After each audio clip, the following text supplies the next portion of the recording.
Investigación.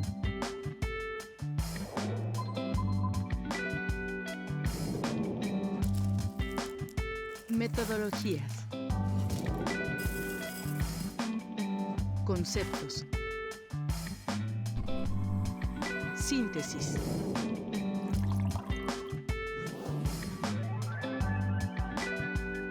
Un café con 3 de ciencia. Bienvenidos, bienvenidas a una transmisión más de Un café con 3 de ciencia. Les saluda cordialmente la doctora Diana y mi compañero Ulises Moreno. El día de hoy estamos transmitiendo desde las instalaciones de TV UAC. Ustedes sabían que TV UAC cumplió 9 años justamente de transmisiones y estamos ubicados en el centro universitario. El día de hoy tenemos a un invitado que nos viene a hablar de temas muy interesantes sobre su trayectoria académica, su trayectoria profesional y, claro, alguna anécdota que nos pueda inspirar. Le damos la bienvenida al doctor Miguel Ángel Bartorila Galeto. Bienvenido, doctor. Bienvenido, Muchas gracias doctor. por Gracias. acompañarnos. Gracias por invitarme. Yo sé que eres arquitecto y urbanista, pero nos gustaría que nos platicaras un poco más sobre tu profesión, dónde fueron tus grados, en fin, conocerte un poco más. Ok, pues yo estudié en la Universidad Nacional de Córdoba, en Argentina. Ahí estudié la licenciatura. Y después me fui a Barcelona, donde primero en el departamento de proyectos obtuve el diploma de estudios avanzados, que es lo equivalente a maestría, para después hacer el doctorado en urbanismo, también en la misma universidad, en la Politécnica de Cataluña en Barcelona. ¿Tu área de investigación en qué está enfocada? Pues en realidad tiene que ver con los temas urbanos y con la naturaleza, precisamente esta relación, ¿no? Cada vez tienen más desafíos y retos y de todas las escalas de proyectos, ¿no? De proyectos arquitectónicos, el territorio y la ciudad. Y particularmente el tema específico se llama ecotonos urbanos, que es decir, todos esos lugares de intercambio y encuentro entre la ciudad y la naturaleza. Y antes de que profundicemos en estos temas de importancia sobre la relación de las ciudades, la naturaleza, el cuidado y todas estas cuestiones, platícanos ahorita, actualmente, en dónde estás dando clases, a qué facultad estás adscrito. Estoy adscrito a la Facultad de Ingeniería. Okay. Y doy clases en la licenciatura de Arquitectura, en la maestría de Arquitectura y en el doctorado de Innovación, Tecnología y Hábitat. Ok.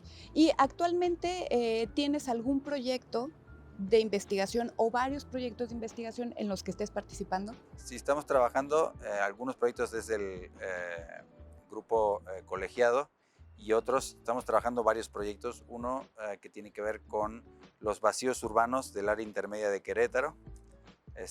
Terminamos una etapa y ahora estamos explorando otras cuestiones. Y estamos colaborando también en un proyecto en Conca, en el campus en Conca, sí, sobre la recuperación de un pequeño arroyo en áreas ejidales y la ciudad y el área rural. Haciendo lo compatible con todos los espacios, ¿no? El arroyo. Exactamente. Ok. Platícanos un poco, Miguel Ángel, sobre qué desafíos te has encontrado en todos estos años de trayectoria, desde tu formación, que dices, esto ha sido mi piedrita en el zapato, o fue mi piedra en el zapato, y que pues, te ha dejado experiencia seguramente para contar ahora.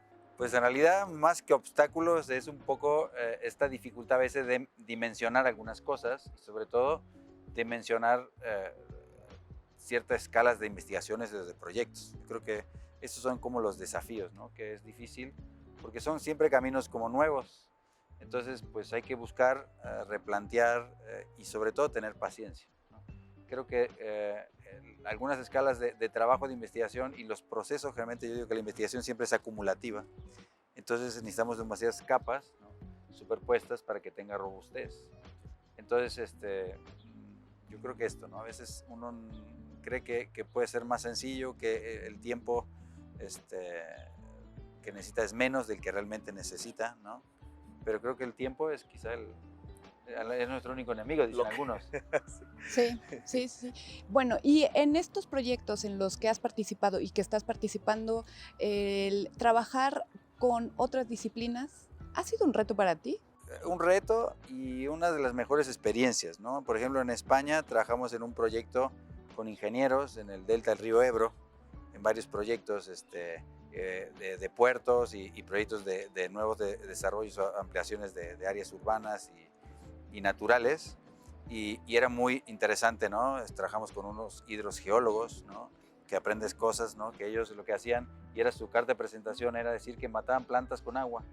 Es decir, usando la salinidad de la capa de agua que iba subiendo, ellos la manejaban, y con eso las plagas, y no tenían problemas los cultivos, ¿no?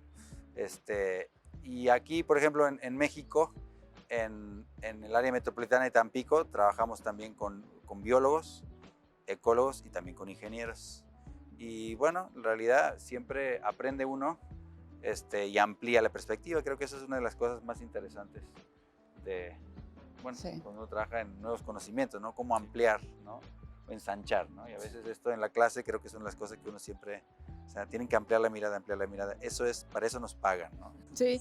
Para que piensen. Y en esta parte de ampliar la mirada con los estudiantes, ¿qué consejo les das?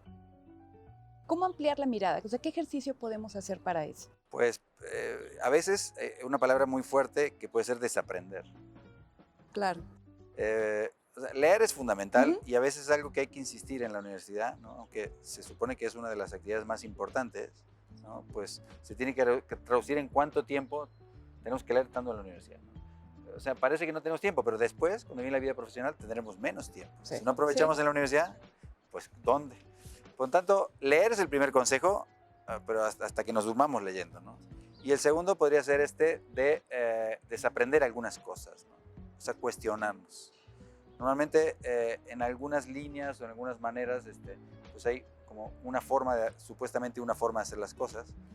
Necesitamos como verificarla. Para verificarla pues tenemos que ser críticos y eso es muy importante. La visión crítica es muy importante. ¿Consideras que la investigación, la ciencia, tiene una responsabilidad social? Absolutamente, ¿no? El conocimiento es uno de los valores más importantes de nuestra sociedad.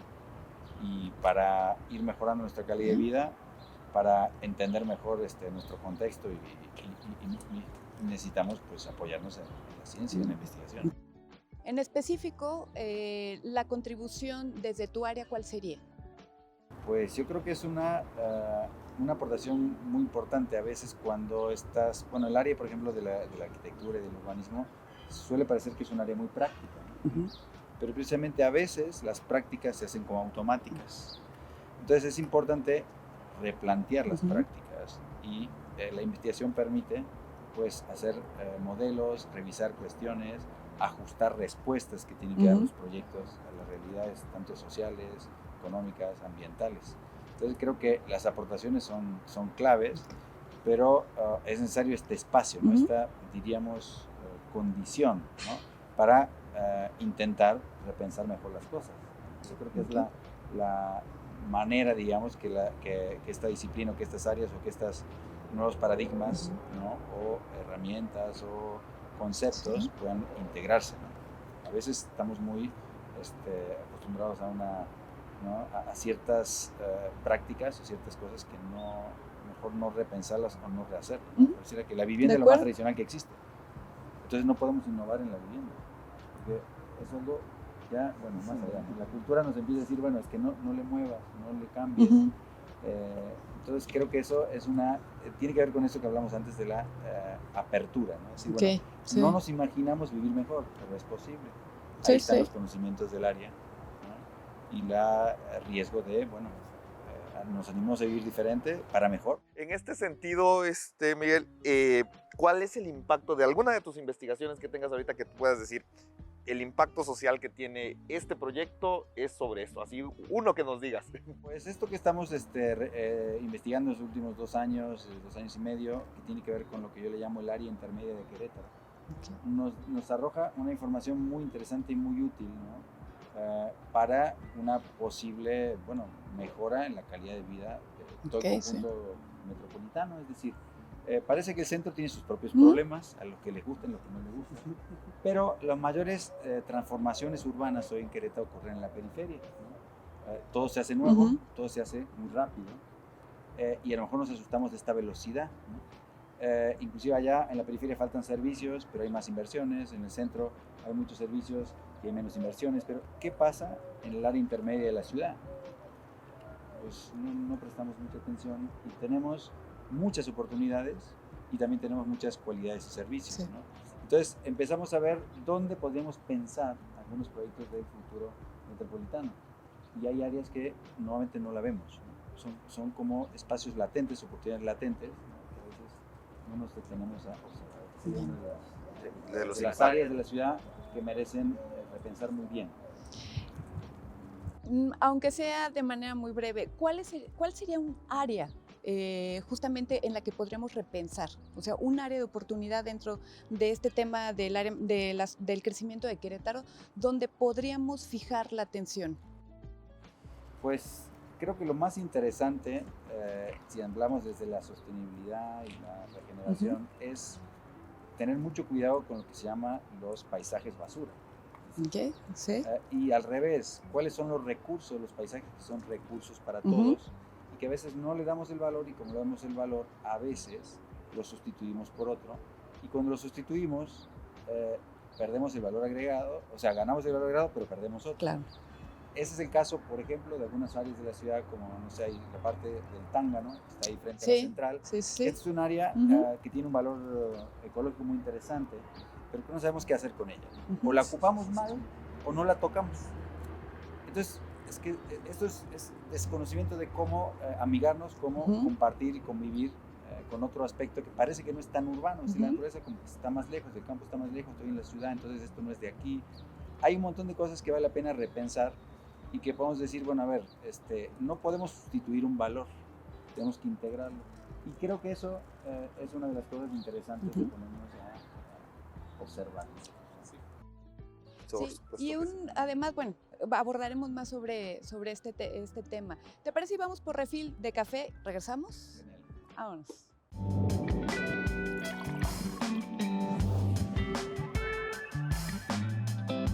Un café con 3 de ciencia. Estamos charlando con el doctor Miguel Ángel Bartorila, profesor investigador de la Facultad de Ingeniería y profesor en varios programas, entre ellos la licenciatura en Arquitectura. Y estamos platicando sobre la importancia de retomar ciertos valores, conceptos que transmitimos a la sociedad, y uno de ellos es el valor o no de la naturaleza.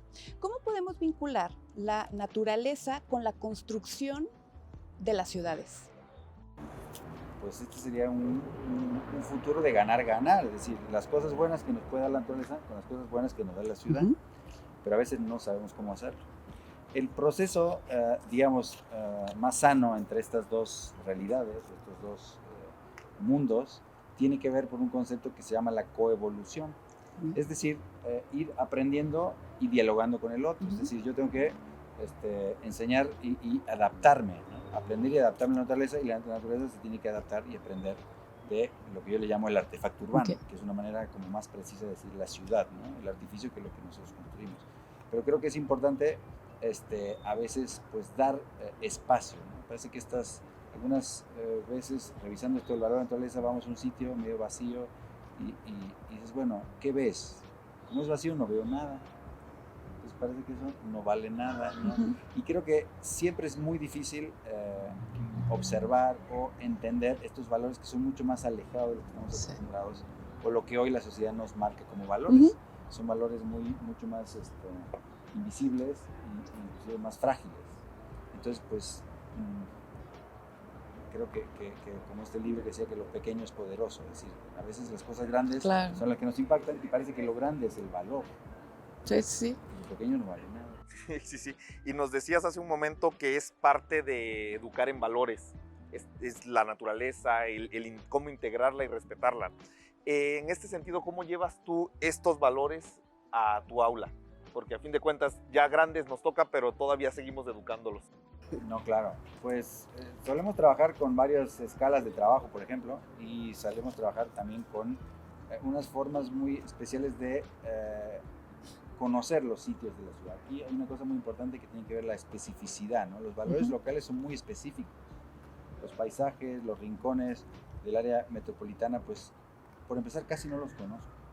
Es decir, no tengo este acercamiento ni esta capacidad de observación, y el no conocerlos, pues tampoco los integro, los respeto, no los uso, ¿no? Es un recurso que ya lo hago desechable.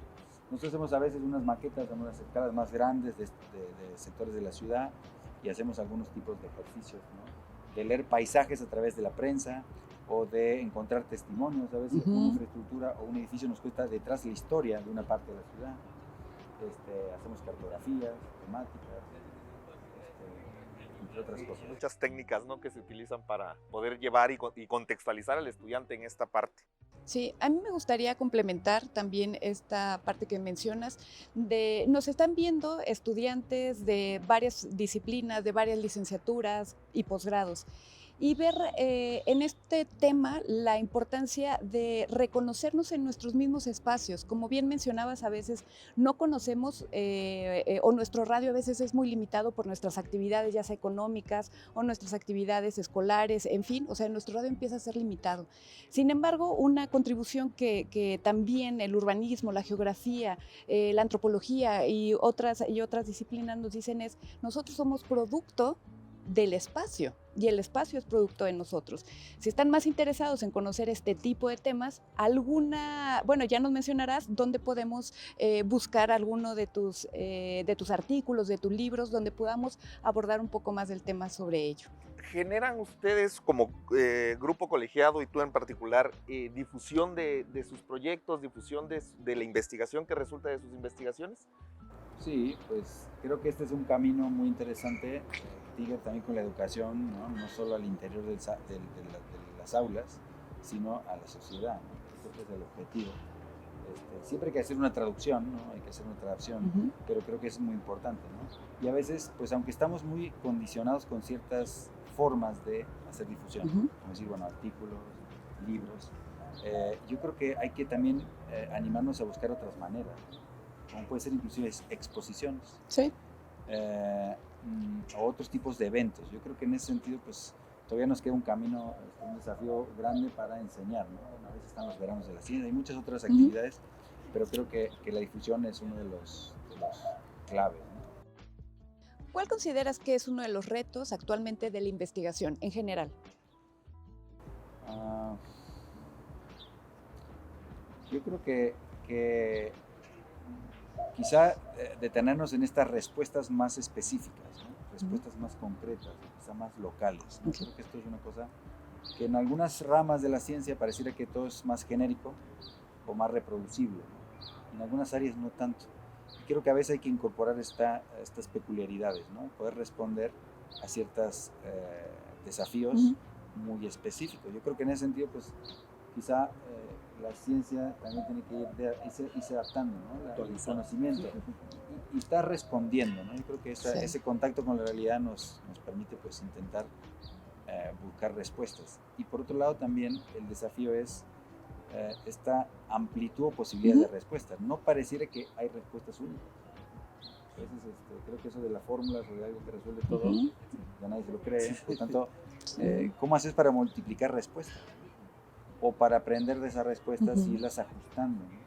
Creo que eso es un poco el desafío, yo creo. Sí, y sobre esto mismo, ¿cómo visualizas la investigación en tu área, la investigación en arquitectura? Pues yo creo que es, la verdad, una de las disciplinas que hay menos investigación, hay que decirlo, que cuando intentamos hacer investigación en nuestras áreas, nos encontramos con muy poco camino recorrido. Como que parece que es una área totalmente práctica, entonces esto de la investigación pues no toca tanto como las ciencias básicas, por ejemplo. Pero creo que precisamente, y hay muchos ámbitos, o muchas universidades y colegas que profundizan, es muy necesario. O sea, es una disciplina pues, que es muy joven en investigación, por tanto el futuro es más largo y por ende es más interesante y más difícil. No hay tampoco tantos caminos marcados. Hay una pregunta que hacemos para conocerlos un poco más a nuestros invitados y invitadas, y es, ¿hay alguna experiencia que haya marcado tu vida profesional o académica, una experiencia o anécdota inspiradora? Pues podrá haber muchas, no sé si a lo mejor la que me viene a la mente de casualidad puede ser útil, pero uno de los trabajos que hicimos, uno de los trabajos que trabajamos mucho en investigaciones, especialmente en España, era lo que es vinculación, es decir, hacíamos trabajos dentro de la universidad para organismos públicos, ¿no? Y en ese nos tocó hacer un plan de un puerto en San Carlos de la Rápita, en el Mediterráneo, y una de las cosas más interesantes, ¿no? Era que cuando hace uno proyectos, a veces se confunde la realidad con lo que dibuja, ¿verdad? Entonces, va zonificando y tal. Y en un momento nos tocó tener un espacio muy específico para los pescadores que no entendían muy bien, ¿no? Entonces decíamos, pero ¿cómo esto tantos metros cuadrados para los pescadores, ¿verdad? Hasta que en la reunión con ellos nos explicaban que necesitaban el espacio para doblar sus redes. Eran cientos de metros de la nada, ¿no?, que ellos no necesitaban.